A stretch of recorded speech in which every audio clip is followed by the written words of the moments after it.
শৈশবের স্মৃতি। আমরা যারা 1990 থেকে 2005 সালে জন্মিয়েছি, আমাদেরকে আধুনিক প্রযুক্তি তেমন স্পর্শ করতে পারে নাই, তবু আমরা অনেক ভাগ্যবান ছিলাম।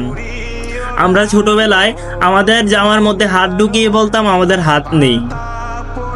আমাদের ছোটবেলায় একটা কলম ছিল যা 1 হাত লম্বা হতো, যা আজ প্রায় বিলুপ্ত।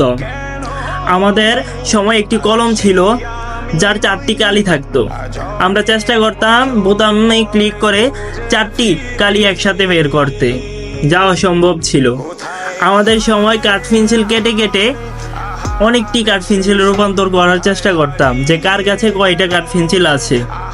আমরা দলবদ্ধভাবে স্কুলে যেতাম। স্কুলে গিয়ে ক্লাস শেষে আমরা একসাথে বসে কলম 10, 20, 30, চোর ডাকাত পুলিশ আরও অনেক কিছুই খেলতাম। মাঝে মধ্যে স্কুলে না গিয়ে স্কুল ফাঁকি দিয়ে আমরা ঘুরতে যেতাম। আমরা গল্প করতাম। সবথেকে ভালো লাগতো ভূতের গল্প শুনতে বা বলতে।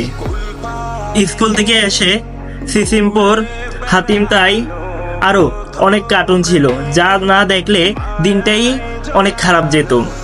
আমাদের ছোটবেলায় 2 টাকা কিংবা 1 টাকার মধ্যেই হাওয়া মিঠাই কিংবা নারকেলের আইসক্রিম খেতে পারতাম, যা আজ বিলুপ্ত, যা আজ খাওয়া হয় না। আমরা সেই স্মৃতিগুলো আজ 20 থেকে 30 বছর বয়স হওয়ার পরও অনেক মিস করি। আমাদের মনে আজও ওই শৈশবের স্মৃতিগুলো জড়িয়ে আছে। আসলে মানুষ তো বাঁচে 1 থেকে 18 বছর বয়স পর্যন্ত। তারপরের সময়টা মানুষ সেই পুরনো স্মৃতিগুলো আঁকড়ে ধরে গোটা জীবন কাটিয়ে দেয়। আমরা আজও মিস করি আমাদের ছোটবেলার জীবনকে। আমরা আবারও ফিরে পেতে চাই ওই শৈশবের জীবনটা।